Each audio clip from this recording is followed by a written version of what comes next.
Pemirsa, di mana minyak WTI menguat di 0,39% di level 56,21 dolar Amerika per barrel.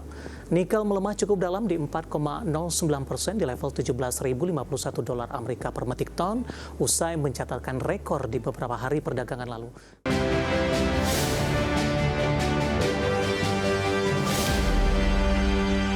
Harga batubara kembali melemah dengan mencatatkan koreksi di 0,56% secara year to date. Harga emas koreksi terdampak profit taking usai rilis data tenaga kerja Amerika terbaru. Sementara harga minyak mentah menguat tipis di tengah perkembangan geopolitik Amerika dan Venezuela.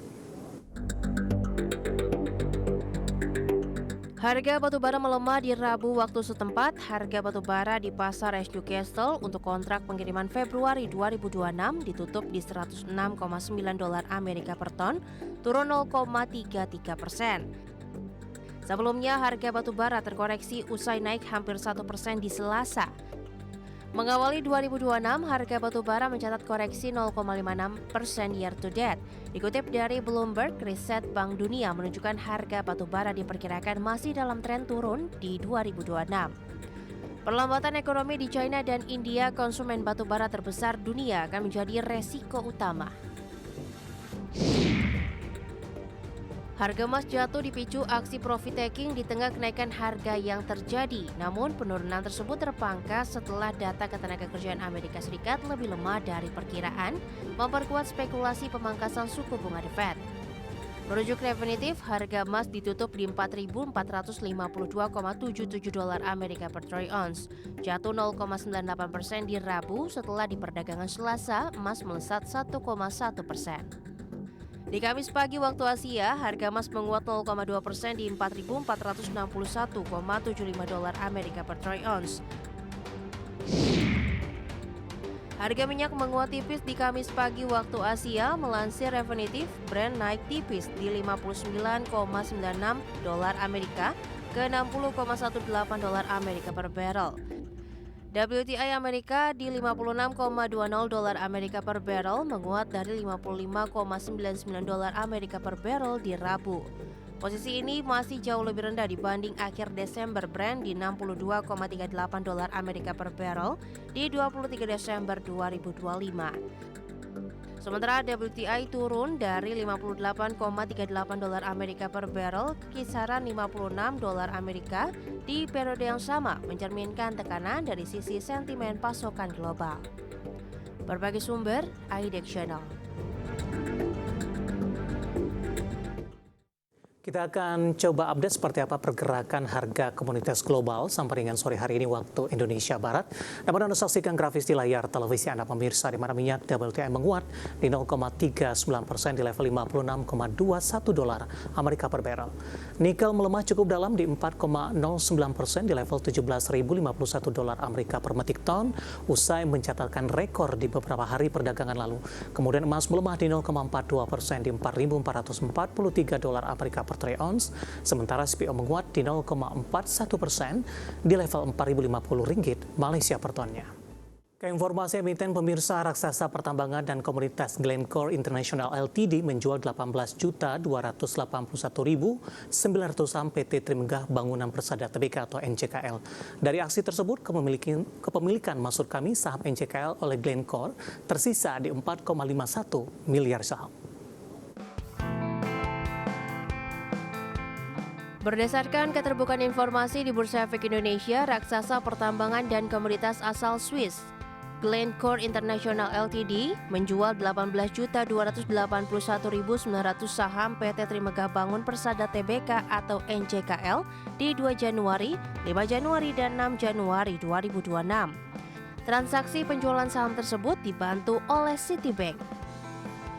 Rincian transaksi tersebut diantaranya di 2 Januari 2026, Glencore International Ltd melego 3.281.900 saham. Selanjutnya di 5 Januari 2026, Glencore kembali melepas 5 juta saham. Berikutnya transaksi ketiga, Glencore di 6 Januari 2026 menjual 10 juta lembar saham.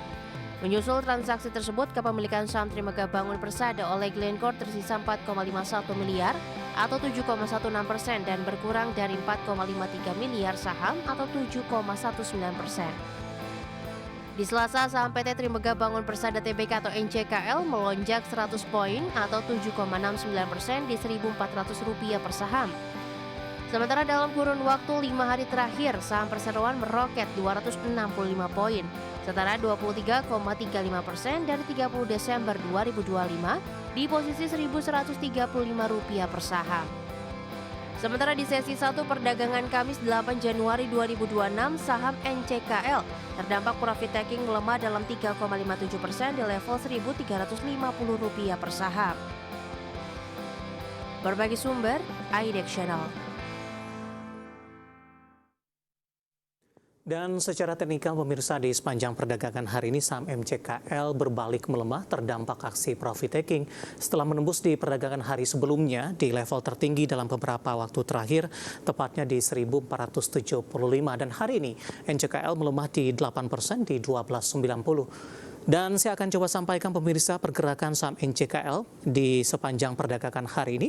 Ditutup di perdagangan hari sebelumnya di 7 Januari di level 1400. Pembukaan pada pagi tadi langsung dibuka di zona merah 1360 hingga ke level 1290, 945. 1035 pelemahan terbatas ke 1355 pada pukul 12 di sesi pertama ditutup masih melemah di 1350. Pembukaan sesi kedua tekanan semakin dalam ke 1295 dan saat ini NCKL melemah di 7,14% di Rp1.300 per sahamnya. Kita coba akan sampaikan pemirsa terkait juga dengan pergerakan saham NCKL dalam beberapa bulan terakhir. Di 14 Juli masih diperdagangkan di level 600-an, September dan Oktober ini mengalami penguatan di atas 1.100-an pemirsa. November cenderung tertekan ke 900-an, Desember mencoba untuk bangkit, dan di perdagangan 7 Januari ini mencatatkan salah satu rekor tertinggi intraday di 1.400 dan pembukaan sesi kedua hari ini melemah di 12,95%. Intraday hari ini sempat tertekan ke Rp1.255 per sahamnya. Ya, pergerakan saham dari NCKL terkait dengan posisi teknikalnya yang hari ini berbalik melemah cukup dalam usai mengalami kenaikan tinggi. Saya akan coba sampaikan pemirsa dari sisi valuasi dengan beberapa indikator yang ada. Kita akan coba lihat dari posisi price earning ratio-nya ada di kisaran 9,91 kali, PSR-nya di 2,85 kali, PBV-nya di 2,38 kali, dan PCFR di 8,78 kali. Kombinasi secara fundamental, teknikal, dan juga dari sisi valuasi, dan semoga bisa menjadi salah satu referensi untuk Anda. Kita beralih ke informasi indikator perdagangan lainnya pemirsa, di mana rupiah memangkas pelemahan terhadap dolar Amerika Serikat namun masih bertahan di atas level 16.770-an di tengah penantian rilis data ekonomi terbaru Amerika Serikat. Dikutip dari data RTI hingga perdagangan Kamis siang tadi, rupiah melemah tipis di 0,06% di 16.779 per dolar Amerika. Di mana sebelumnya rupiah dibuka melemah tipis di 0,09% di level 16.785 per dolar Amerika, melanjutkan tren negatif sekaligus mencatatkan pelemahan 4 hari beruntun sejak awal tahun 2026. Sementara indeks dolar Amerika terpantau menguat tipis di 0,07% di level 98,757 di Kamis pagi tadi. Dari sisi eksternal, pergerakan rupiah masih dibayangi dinamika dolar Amerika yang relatif stabil di tengah pasar mencermati rangkaian data ketenagakerjaan Amerika. Fokus utama pasar global tertuju ke laporan ketenagakerjaan non-farm payroll yang akan dirilis di Jumat pekan ini, di mana data ini dinilai krusial dan implikasinya terhadap arah kebijakan moneter The Fed ke depannya. Kita akan coba update seperti apa pergerakan nilai tukar rupiah terhadap sejumlah mata uang utama berikut ini sampai dengan sore hari ini waktu Indonesia Barat. Dapat Anda saksikan grafis di layar televisi Anda pemirsa. Tampaknya pergerakan nilai tukar rupiah terhadap dolar Amerika Serikat semakin dalam meskipun masih bergerak tipis di mana 16.768 beberapa poin untuk menyentuh ke 16.800-an. Update jelang penutupan, pasca penutupan melemah di 0,11% di 16.788 rupiah per dolar Amerika Serikat. Kemudian terhadap euro di 19.609 rupiah, pound sterling di 22.606 rupiah, kemudian terhadap yen Jepang di level 107,31 rupiah.